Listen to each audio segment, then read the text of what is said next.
Welcome to That's Church. My sister Emmy and I are on a mission to open our hearts and minds by attending different churches here in Utah.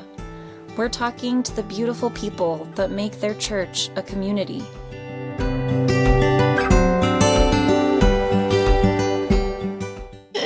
We're talking about our visit to the synagogue in Salt Lake City. I really don't have a ton of context, except I served in Beverly Hills area and we had a lot of Jewish people within that community. Incidentally, I also handed Alicia Silverstone a Jesus pass-along card. Oh my gosh, I bet she still has it. and I knew ahead of time she was Jewish. Little embarrassing. Oh, I didn't know that. Little embarrassing knowing that. I mean, still got to meet her though, so to it. Score. I still met her. We were like walking along a mountainy path, and it was so pretty. Like I think it was like in Bel Air, and it was gorgeous. And she was walking with the guy, and the guy like immediately like stood in front of her, like maybe he was like her bodyguard or something. But anyway, gave her Alicia card with the mountains She's behind Jewish. her. Sounds just like It really was. Best day of your life. It was one of those moments. I worked in the visitor center, in the Temple Visitor Center, and the senior couple would have meetings with the Jewish community and invite them. And we had the Dead Sea Scrolls there for a little while. Anyway, we had some conferences with the Jewish community, and I remember the baklava was absolutely insanely delicious. And it was the first time I'd had baklava. And I remember thinking the people were kind of gruff, like more gruff than I was used to. And I really liked it. Like, I just felt like they, I don't know, I felt very comfortable with them. And I'm kind of generalizing here, but we also went to their synagogue once, I believe, and they held like a conference for us. And one thing that was a little surprising to me, they were all drunk. And I was like, oh, this is interesting. It was shocking to a missionary. Yeah, for me, like, for sure. This is a religious meeting or party or whatever. And there's alcohol involved. And it was super fun to watch, though. And missionary me was not like other missionaries. I was a little more excited to be there and see different things and different cultures. And anyway, so that's so the only context that I have, really.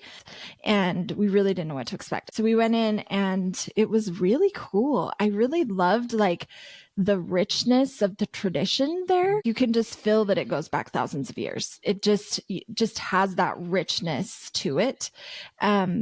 It's different. I think our church has a lot of tradition and ceremonies and things like that, but it's a little bit of a different feel.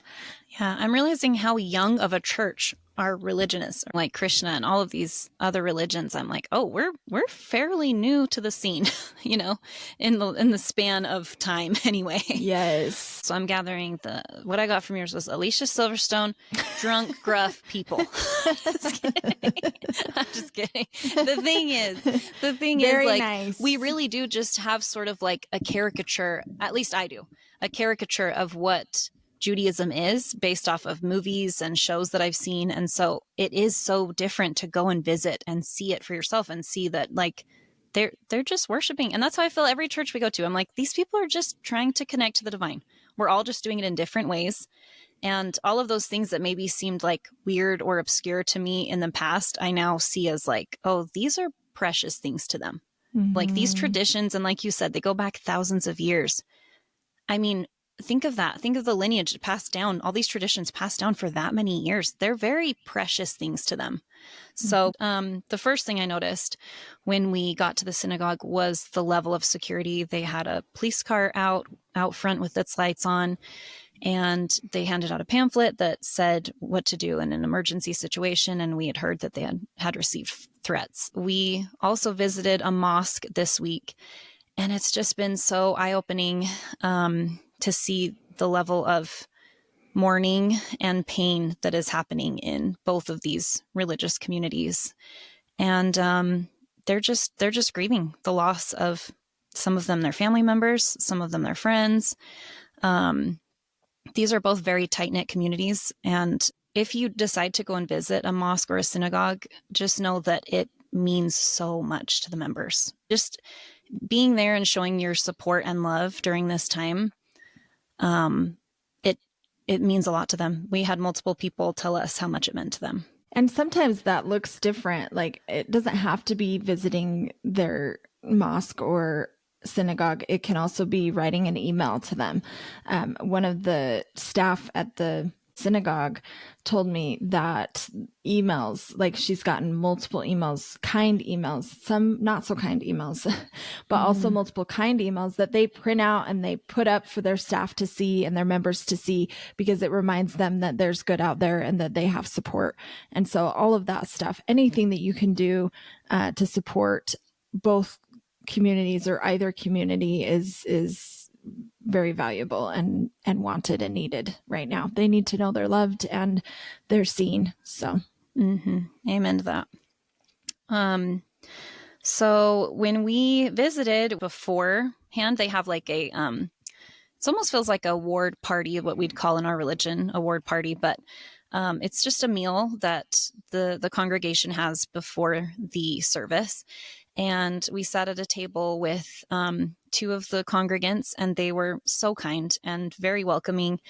And the meal was vegetarian because, of course, this is a kosher congregation. And this was interesting because multiple of the religions that we've visited have had college students there who are either in a religions class or religious history. So there was quite a few students at the service we attended. It's kind of nice. And it does make us both feel like less of outsiders to know like, oh, we're not the only ones visiting. We're not the only ones intrigued by this stuff. So that was kind of cool. So we had some students at our table as well. And I've really enjoyed the meals shared with the people of these different religions. Like that for me is a big part of the experience, because that's where the conversations happen and where we can sit and talk about the differences in our religions. And it's just very, I don't know, it's very unifying. Yes, I think food really can bring people together. And that for sure has been a big thing for us.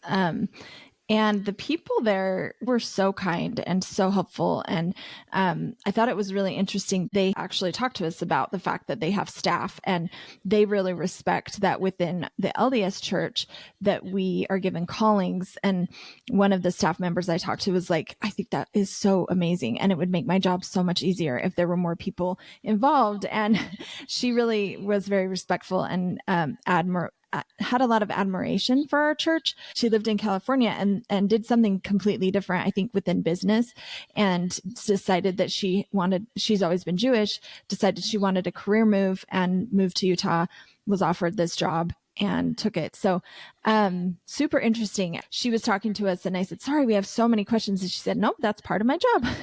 And it was very genuine, and she was so kind. And one thing I noticed with her that was very, very impressive to me is she knew a lot about our church. And I think that's a huge reason that we're doing this, because we want people to know a lot about the churches that surround them too. Just because the percentage of LDS people in Utah is probably greater than most of the religions here. I don't know the statistics, but for sure, yeah. We feel that there's not a need to know about the other. I don't know. But it seems like these other religions do feel like there's a need to know about the LDS church, and maybe because it is so saturated. But either way, she was so respectful. And the first thing she said to us was, are you members of the Church of Jesus Christ of Latter-day Saints? And I thought, that's so cool that she has taken the time to make sure she knows exactly what our church has asked to be called. We don't say that. I know people outside of our church are more respectful than we are. But I think it's really sweet. Familiarity, like we know we can because it's more familiar. And, right. And we're in it. It's amazing to see how respectful people have been about our religion. It's been I guess I'm not like super surprised or anything, but they seem to almost go like above and beyond to show their respect, which means a lot. Totally. She kind of tried to teach us from a perspective she knew we could relate to.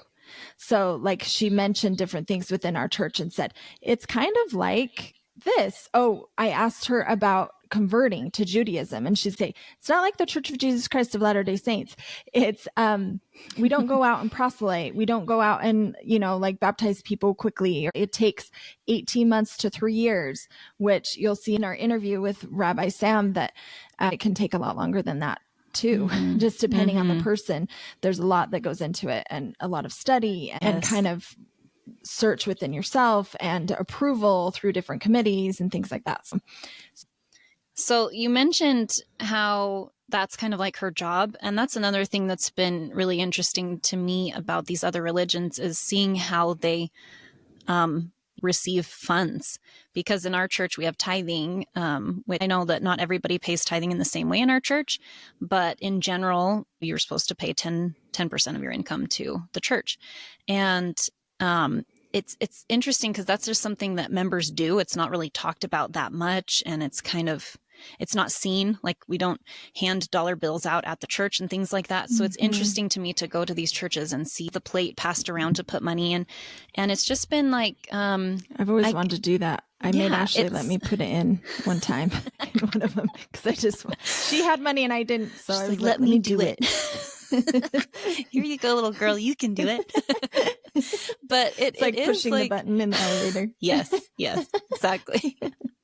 It is though, like, and I'm not trying to, again, all I have to go off of is my own religion here, but that has been an interesting shift in me to realize that, in some of these churches, they pass around a collection plate to put money in, or they have envelopes where you can put your money directly in that and leave it on the pew. Like, there are so many ways that they receive funds. And the old me might have thought like, oh, that's weird to have dollar bills out at the church, or that's weird for someone to work at a synagogue and that's their job that they're paid for. But I don't feel that way. I really don't. And it doesn't feel like disingenuous in any way for her to be working there and also helping us, like, as her job. It felt very natural. And these churches are pretty, I mean, in comparison to the LDS church here, which is so big, a lot of these churches are more tiny, tight-knit communities. And so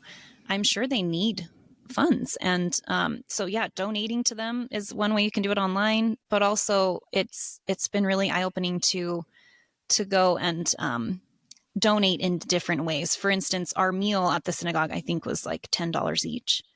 And that also felt very natural. Like, oh yeah, like, this food has to be bought. This food has to be prepared. And so it felt really good to donate and receive that meal, so I guess that's just been an interesting side of it for me too, that I'm sure other people might be intrigued about. One thing too that we noticed is we were first looking at like classes. There were classes to learn Hebrew. So that's something that is it seems required to convert to Judaism, is to learn Hebrew. I don't know to what extent. I don't think you have to be like totally fluent in it, but you have to at least be willing to learn as much as you can so that you can read their prayers, because it's all in Hebrew. And anyway, it was really interesting. But we noticed there was a flyer, and it said it was like $350 to take a Hebrew class or something. And we were like, whoa, that's kind of expensive to take a class. But then we realized, well, they don't have tithing, they don't expect tithing. So this is one way that they profit, or that, that they're able to continue their service. So it's been really interesting to just see different ways of doing things. Mm-hmm. Yeah. And I mean, people should be paid for their time and efforts, in my opinion. Mm-hmm. I know that that's a tricky subject, especially related to religion, but there's not one way to do it. Mm-hmm. And that's the takeaway. One thing too that I thought of while you were talking is I've really been proud of our church throughout all of this, because a lot of people anyway so far have been really complimentary of our church.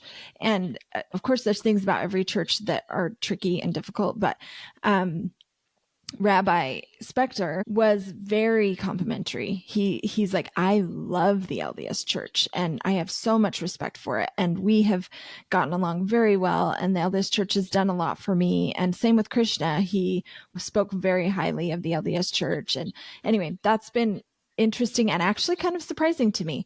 I didn't know how they would feel about our church. And I'm sure we won't have that every time, but that's been our experience so far, which has been neat.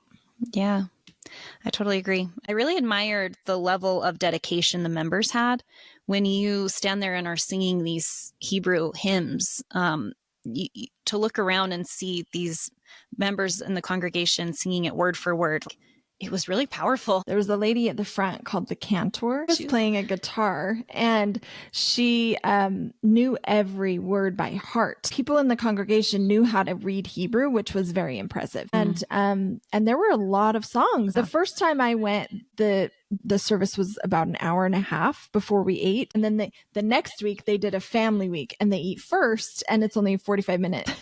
That's the one Ashlie came to. That's one to take your kids to. Which is good. But I'm so happy that I did both, because there's one part that I'm so happy we were there for, because it didn't happen the second time. They had people from the front kind of dance around the room. They like led little kids around the room, and the kids would follow them. And they gave us little egg shakers. They looked like the plastic Easter eggs that you have at Easter, and they had something in them that made them shake. And so you would clap along with the beat and then shake the shaker. And then they would come and grab little kids that wanted to follow, and they would kind of follow along around the room. And it felt very much like a celebration. And then the rabbi would speak a little bit here and there. And then they did a part with the ark. So they had like an ark behind like a glass thing, and they opened that glass up, and we're facing east, which is very important to them. And they opened that up, and then that's when we pray kind of toward the ark. Their Sabbath is on Saturday. That's their Sabbath where they rest, and they have family gatherings and things like that. I did love that part when he said, right now there are Jews all over the world, some facing east, some facing north, some facing south, all facing Israel. I just thought that was like such a beautiful thought. I really did think of all of the Jews all over the world in that moment. Yeah, I liked that too. I mentioned this in our interview with Rabbi Sam Spector, but I wanted to bring it up here too. I loved this quote from his sermon, where he said that every Jew is responsible for each other. And then by the end of the sermon, he changed it and said, everyone is responsible for everyone. And it just, the biggest takeaway, I should say, with Judaism was the everyone working towards the same goal. Everyone working to better the world is what it felt like. And we'll hear more about this in his interview, because it is incredible. You guys, you're going to love it. There was just so many insightful things said. But one of the biggest things was just the taking care of each other. And the word responsible has come up quite a few times in my mind since we've started this whole journey of traveling to different religions. Probably because it's a word that I've kind of run away from all my life, like the word responsibility. I'm a child at heart. And I met my husband when I was 17, and I always said that like he was the responsible one. Like, it's your job to be responsible. And that fits him very well.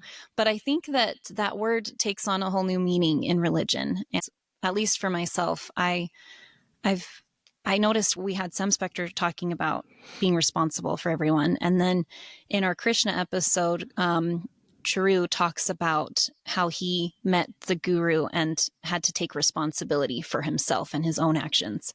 And so I've just been thinking lately, like, wow, I am really grateful for responsibilities, which is so weird for me to say as the spontaneous Libra that I am. Yeah. I am grateful for that. And I think that it can be hard sometimes to take responsibility for our actions, and it can be hard sometimes to take responsibility for our loved ones.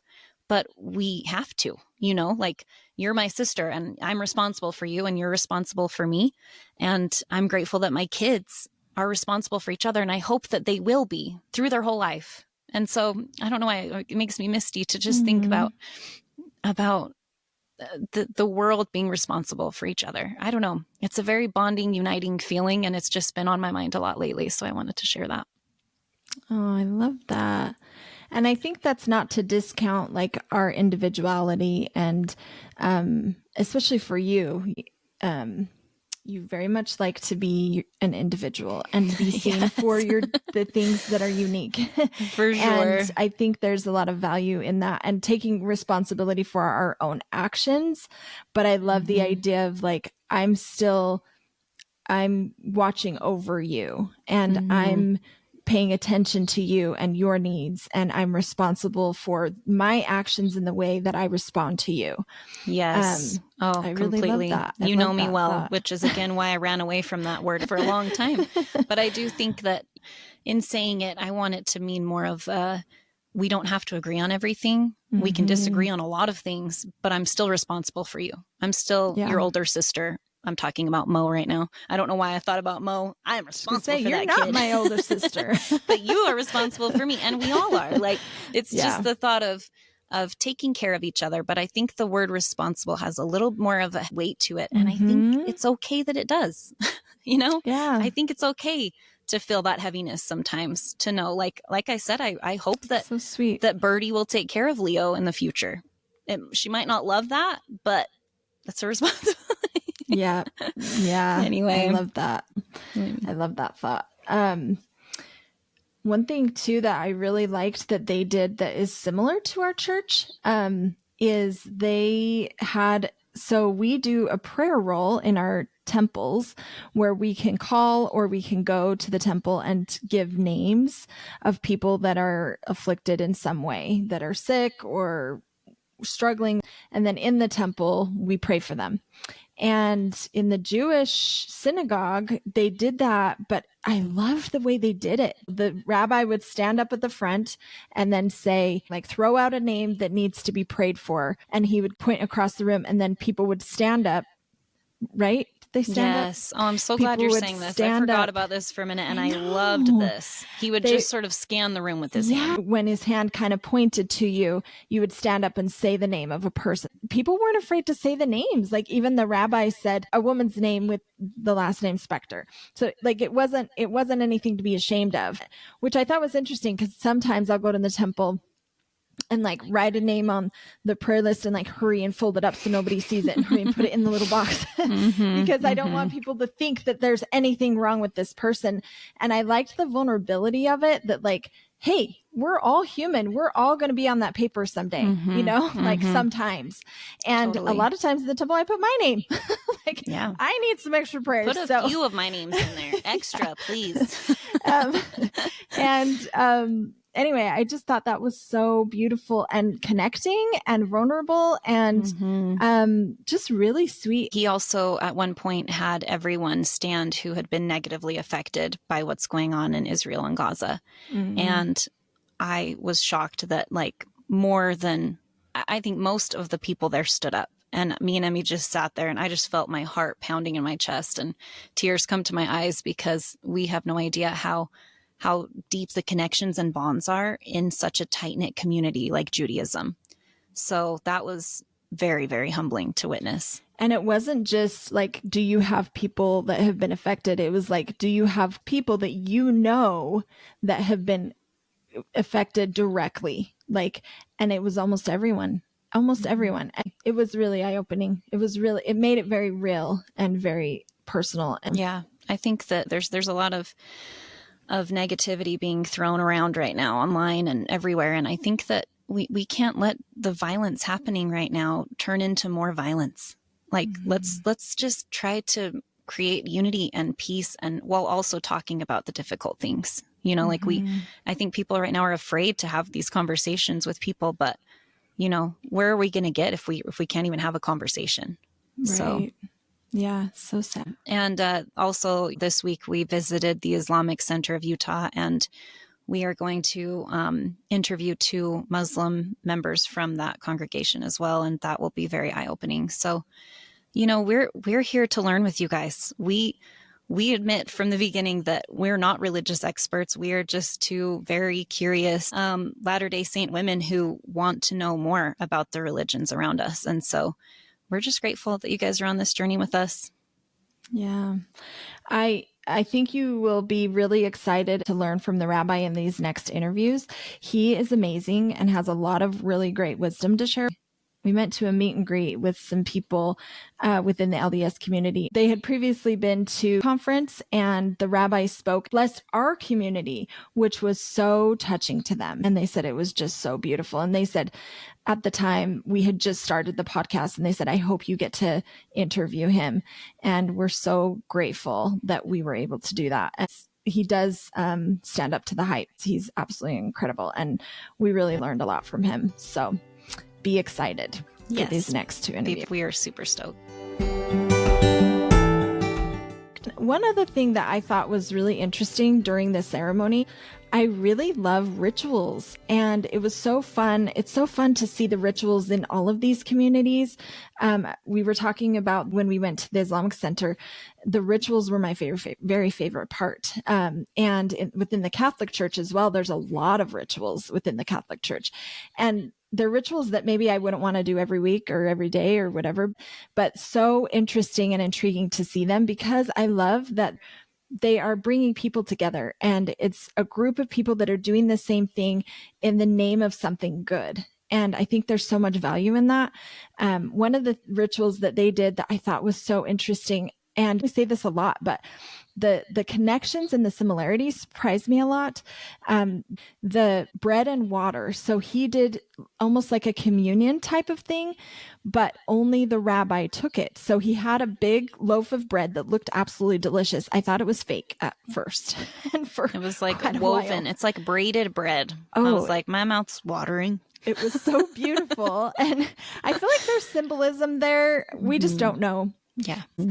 But it was like a woven bread, and they did some lighting of candles, and some little kids came up the second time and lit the candle. The first time they had war veterans come up and light the candle, and then he broke the bread and ate it himself, but then he drank from like a goblet, and I don't know if it was water or wine or grape juice, or I don't know what it was, but I thought it was really cool that it was very similar to our communion that we take, but in a different form and a different way, and a non-Christian type of way, but it was still had some connections to our own traditions and rituals. Yes. Something I've realized that all of these religions we visited have is some type of communion and some type of music. And even Krishna, which is not considered a religion, but more of a consciousness, had a kind of communion feel, something ritualistically that they do every ceremony. So I would love to learn more about what those exact rituals mean. I don't know if we have time to do all of that on this podcast, but it's fascinating. And also just the coming together of people to feel something divine, to reach beyond themselves and try to connect with something greater than themselves in a group. There is science behind what our brains do when we're in a group of people doing something simultaneously. It's why concerts are so incredible and why flash mobs were a thing. We were in a flash mob, guys, which is probably not surprising to anyone, but years ago we did a flash mob. We're such losers. They were so much fun, though. It was so much fun. No regrets. Like, they're cringy to watch now, but no regrets. Like, one of the best things I ever did in my life. But it's doing something in unison in a group of people together. There's power in that. That's church, Ash. That's church. Mic drop. In the what is the scripture? Where two or more gather together. In my name, where two or more are gathered together, and that comes in different forms, and that's what this podcast is, because that can be in nature, that can be two or more. I think even if you're alone in nature, that's you and God. You're gathered together, and the squirrels in the name of something good, and or at a concert, there's power in or that. at a book club, wherever you can feel love and unity. God is there. Something divine is happening there. Yeah. Love it. Love it. All right. That's church. Wrap it up. Church.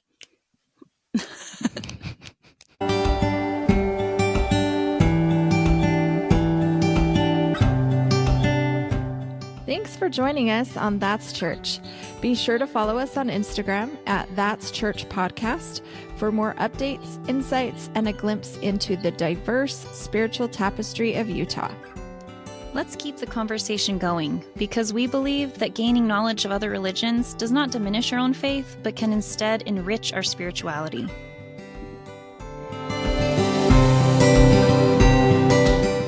We're here talking about our laughing as always as we start. Over to you, Em. Over to me, Ash. Newscaster. Emily with the weather. What is it called? The bowl. I can't remember what it's called, but see the plate. Yes, the plate passed around to put money in. And it's just been like... I've always wanted to do that. Here you go, little girl. You can do it. I think some people... plate. Sorry. Oh, collection plate. Collection plate. Sorry. Should I redo that whole Start thing? over with that. Or what I was at now. Excited. Rabbi Spector, or Sam, Rabbi Spector. That's church. Mic drop. Something divine is happening there. All right. That's church. Wrap it up. Church.